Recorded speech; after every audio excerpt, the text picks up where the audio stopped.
Leis savo, perkel savo dėmesį į pojūčius ir tiesiog pajaus, kad sėdi.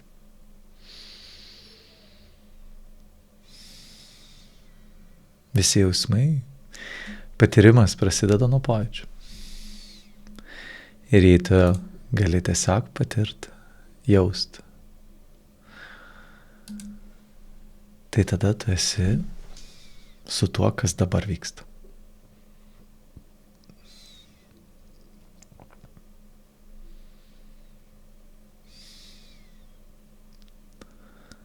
Ir kiekvieną kartą, kai tu grįžti prie pojūčių, pradėjęs pastebėti, tampa akivaizdu, kad negali jų sukontroliuoti. Jie ateina, išeina, jie keičiasi. Kartais žmonės tvirtina, kad visą dieną taip jautėsi. O kartais sako, kad jau mėnesį taip jaučiasi. Kartais sako, kad 5. Ir tai visada netiesa. Nes jei tu dabar pastebi pojūtį, bet kokį pojūtį, kurį tu dabar gali sutelkti savo dėmesį, tai pastebėsi, kad tas pojūtis net ir savo tą erdvėje, kurią užima, keičiasi.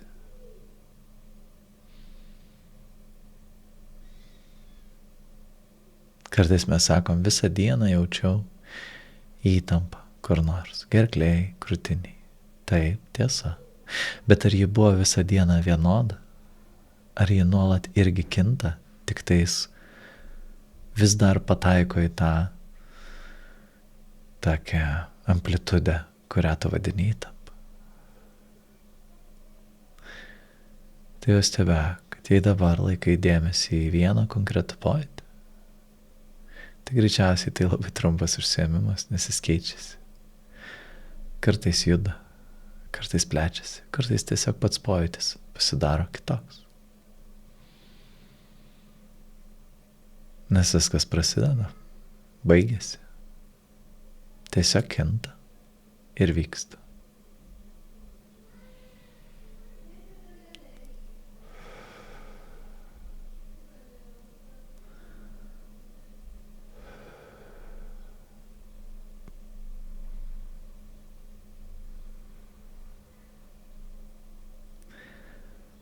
Mes labai dažnai gyvenime bandom prisirišti, įsikibti į tai, kas yra laikina, kas yra kintama.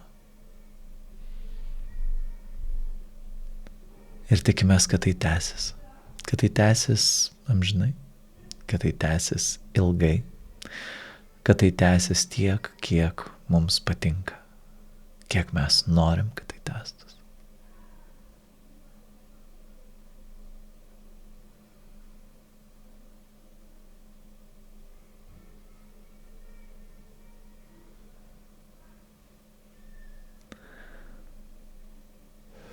Tačiau tu gali pastebėti ir pripažinti akivaizdų dalyką.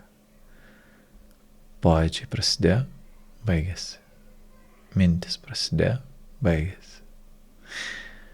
Taip ir visi procesai gyvenime prasideda ir baigėsi.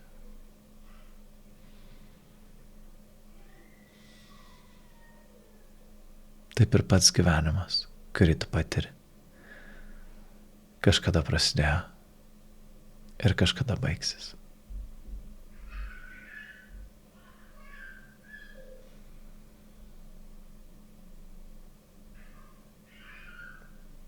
Dažniausiai žmonės stengiasi apie tai nemąstyti.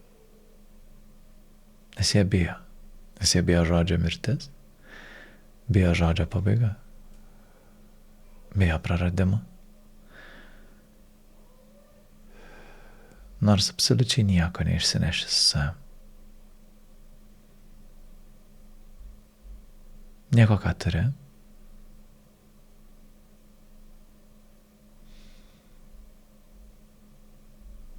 Nieko, dėl ko stengiais. Visa tai laikina. Tai gali pasmalsauti, koks tavo santykis su laikinumu. Su tuo faktu, kad viskas, ką darai, ką kuri, paliksi, viską, ką pasieksi, baigsis.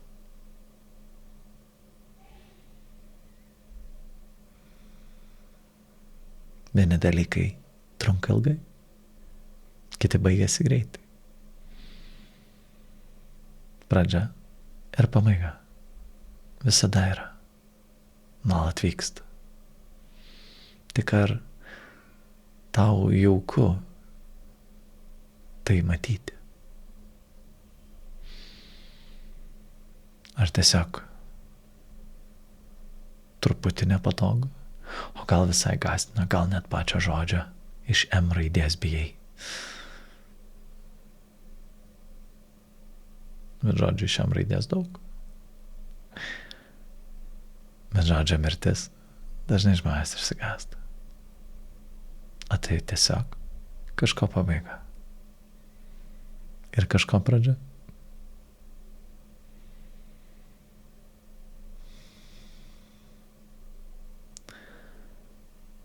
Kažkas pabandė paskaičiuoti, kad jei Žemėje nebūtų mirties, per keletą parų Žemė pasiklotų keliasdešimties kilometrų sluoksnių bakterijų ir mikrobų. Tai gal visai gerai, kad yra mirtis. Tik tais, kai jau galvoji, mano mirtis, mano mirtis tai jau visai kitas klausimas. Aš tai gyvensiu amžinai, aš net nesusimastau apie tai.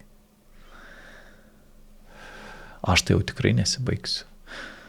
Mangi dar tik tais X metų. Ir nuolat gyvenam taip, lyg gyventume amžinai. Iš vienos pusės tai leidžia mums eiti prieki, siekti. Nesustot. Aš kitos pusės tai leidžia atidėlioti. Ir tempt gumą, nes galvoja, kad turi amžinai. Tai kam tu naudoji? Ar atrodo, kad vis turi neribotą laiką? Nes taip, tai čia dar gyventi ir gyventi. O gal bijai mirties, nes bijai, kad viskas baigsis ir praras prasmę. Kad ir kas tai būtų, tu tiesiog turi istoriją apie mirtį ir tam tikrą santykį su tuo, jausmus, įsivaizdavimus. Tai gali tiesiog pasveikintai, pripažinti, taip kaip dabar yra. Man va taip atrodo.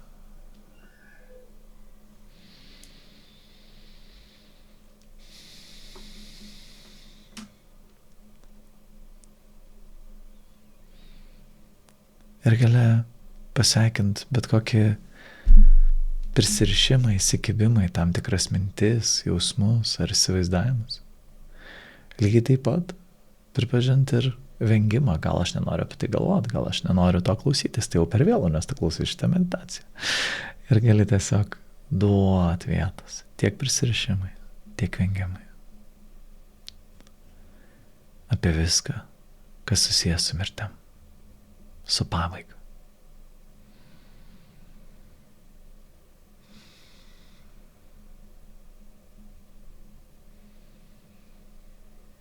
Ir galiausiai siekiant pripažinti bet kokį reikšmingumą, tiek kiek tau atrodo, kad tai yra reikšminga, kad tai super svarbu, arba kažkiek svarbu, taip kaip tau jaučiasi. Ypač kas susijęs su tavim, arba tau svarbių dalykų pabaiga, tau svarbių žmonių mirtim, tau svarbių procesų pasibaigimu.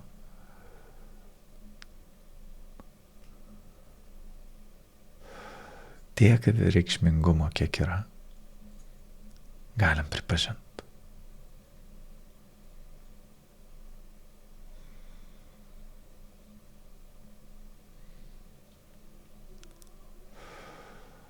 Ir gali patyrinėt, pasmalsaut.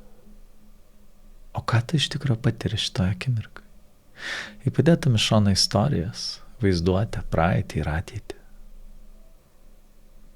Kas realiai vyksta dabar? Ar dabar yra mirtis? Ar yra tik gyvenimas, kuriame tu mąstai apie mirtį?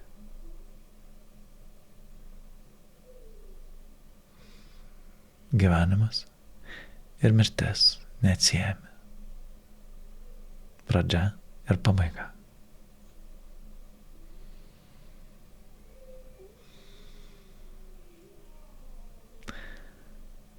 Labai dažnai mes bijom praradimo skausmą. Mes bijom prarasti. Prarasti darbą, prarasti žmones, prarasti santykius, prarasti poziciją, prarasti pinigus, prarasti daiktus, prarasti sveikatą. Kažką prarasti.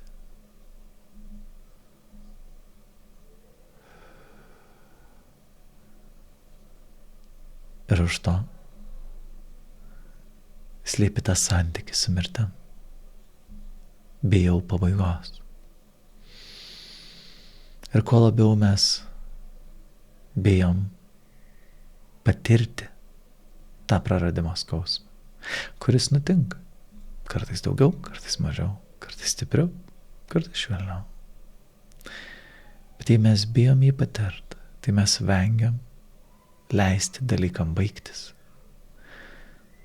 Tada tempiam tai, kas jau senai turėtų būti užbaigta. Tempiam jausmus, kuriuos galėtume paleisti. Tempiam santykius, kurie mums nebetarnauja. Tempiam įpročius, nors patys jais esam nepatenkinti. Nes bijom, kad baigsis. Nes bijom, kad bus tuščia. Kad bus nieko.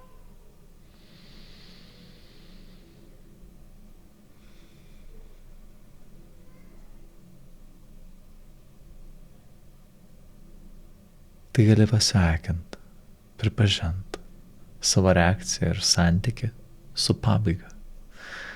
Su tuo, kad kažkas baigėsi. Su tuo, ką vadini praradimo skausmas.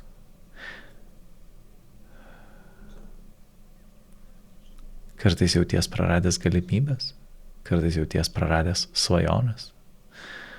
Kartais kažką apčiuopiamą ir materialaus.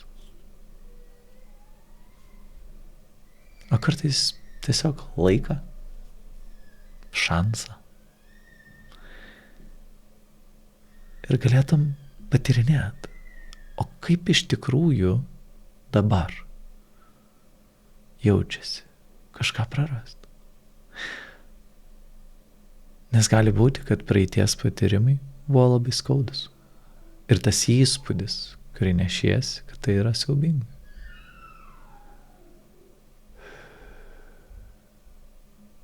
O ką jei pasmalsautų?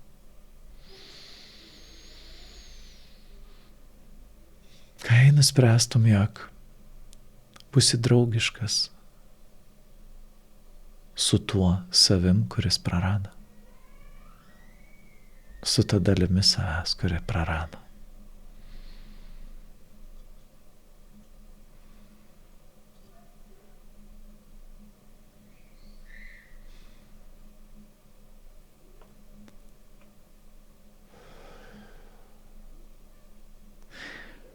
Kai tu nuspręstum, kad neapleisi, nenusisuksi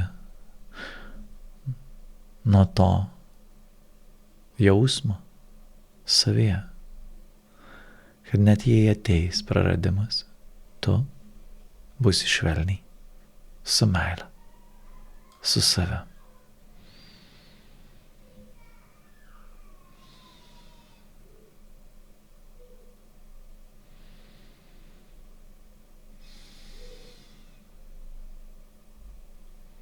Nes kuo daugiau mes kovojam, bėgam ir slepiamės, tuo baisiau ir skaudžiau tai atrodo.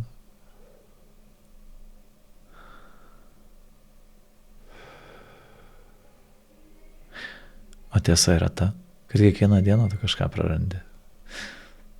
Tik kol nepastebi, tai ir nepergyveni. Žinai, kad kasdien statistiškai pameti 300-400 plaukų. Ir visiškai nepergyveni, kol nepradedi plikt. Tada jau kiekvieno plauko praradimas yra didžiulis praradimas.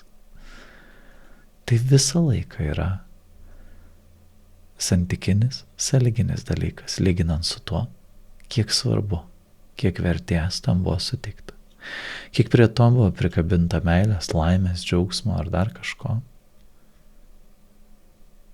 kad jei to nėra mano gyvenime, tai tada bus labai blogai. Kad jeigu mano gyvenimas baigsis, tai yra baisu. O jis kažkada baigsis. Tavo kūnas turi galiojimo datą. Kaip ir kiekvienas kūnas.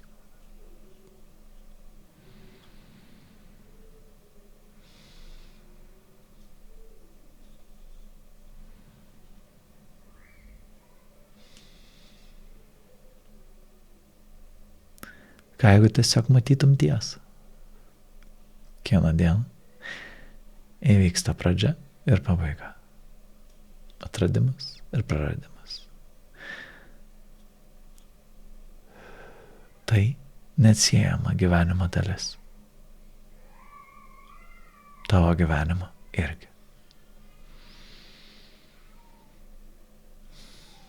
Ir kažkuri mūsų dalis, instinktyvi, kartais sakom, kad primityvi, siekia išgyventi, visą laiką išgyventi. Net tada, kai nėra pavojaus, net tada, kai net nereikia stengtis, tiesiog kvėpuoji ir išgyveni. Bet klausimas yra ne kiek ilgai tu išgyvensi, o kaip tu gyvensi tą gyvenimą iki tol, kol mirsi.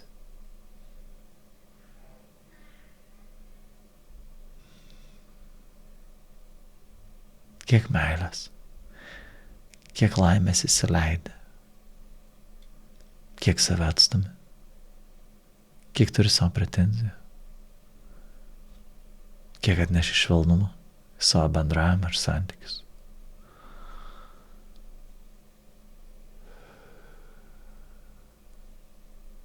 Ką perduodi, kuo pasitarnauji.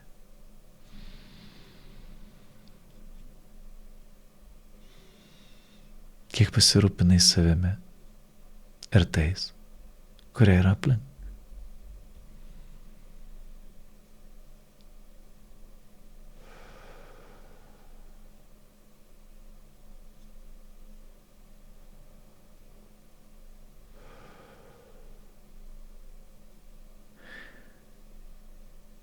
Galima visą gyvenimą bijoti mirties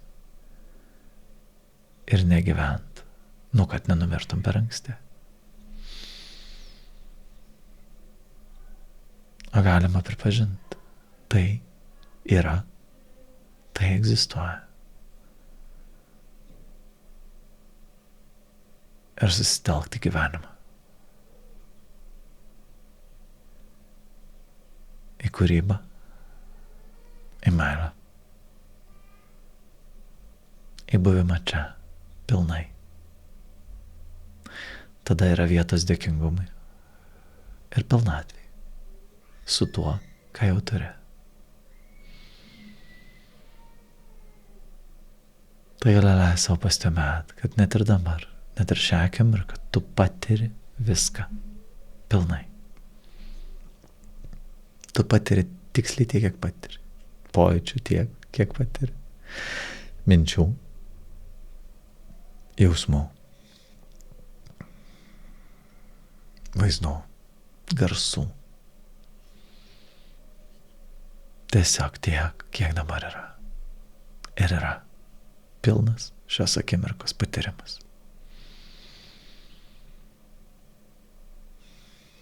Tai ir sutiksi smalsiai ir atvirai tai tyrinėt.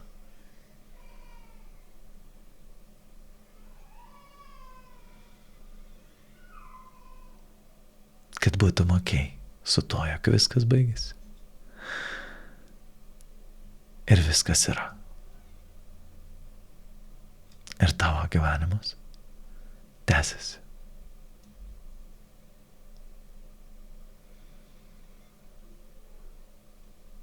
Tu esi gyvas. Ir dabar tai vyksta.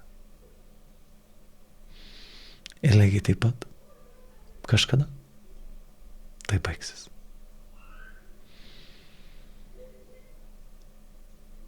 O tą energiją, kurią turi, gali nukreipti į gyvenimą.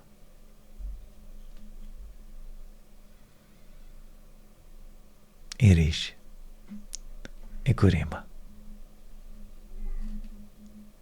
Žinot, kad kol gyvenu, esu pasiryžęs rinktis save. Rinktis švelniai, su meile, pasitikti viską, ką patiriu. Kad gyvenčiau pilnai.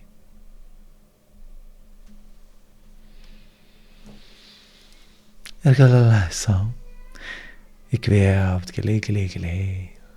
Ir iškvėpdamas perėjai dėmesio visą kūną. Ir dar kartą kvėpt pilnai. Ir leist tam įkvėpimui baigtis ir iškvėpt. Ir pajaust kūną. Viskas prasideda ir viskas baigėsi. Nuolat. Iki.